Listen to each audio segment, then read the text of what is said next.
So Maureen, I want to thank you for coming tonight and being willing to share with us your experience of having been treated for cold hands, cold feet, general chilliness. Okay. I was diagnosed with Raynaud's disease, or not disease. I was diagnosed with Raynaud's syndrome probably 30 years ago. And the doctor at that time told me to move to Arizona. And so I've essentially suffered with it since then and have really, really suffered with it. I hate winter, and I kind of huddle up inside my house all the time. And so when I saw something on a website about Andy and doing a protocol for a new treatment for Raynaud's disease for cold hands and feet, I called right away. And so we started working together in July of this year when it was really hot. And it was a little bit hard at that point to tell whether or not it was going to work because it was hot outside. But I knew right away that it did. Yes, my sister and I both had this syndrome. And we would sort of compare whose feet were whiter or bluer. And it's just a really uncomfortable feeling, especially living here in Minnesota when it's so cold all the time.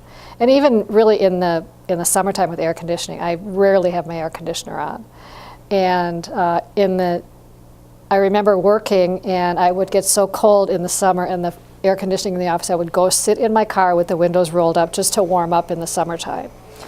And so I've really had this problem for a long, long time. And I didn't think there was any solution to it. Yeah. And when I realized that there was through acupuncture, I was delighted. It's like, I don't really care how much it costs.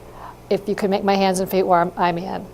And so we started meeting, I think we started about every 2 weeks. So at that time, I remember that the doctor that I saw told me to move to Arizona. So I started seeing you, and it was about, I think we started every 2 weeks for a few months. And during that time, I remember going on a vacation with my husband to New York.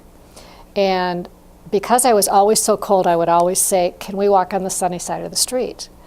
And we were in New York, and it was very warm, and we were really, really warm and walking around a lot. And finally I said, do you mind if we walk on the shady side of the street? And he looked at me incredulous, and he said, you should have started those needles years ago. So there's, it's obvious not just to me, but to him as well. And so we've been doing this now for 6 or 8 months, and I'm a huge fan, and I will keep doing it for as long as I have to. Okay. And we probably haven't treated you for 2 weeks, 4 weeks now? I think it's been 4. We're talking about trying to space the treatment out. And are you having more symptoms, or are you holding your own pretty much? I'm doing pretty well, even in the wintertime. It was going to be a test to see how I felt when it was really cold out, and it was in January. It was really cold, below zero. And I was comfortable, and it's sort of a miracle to me.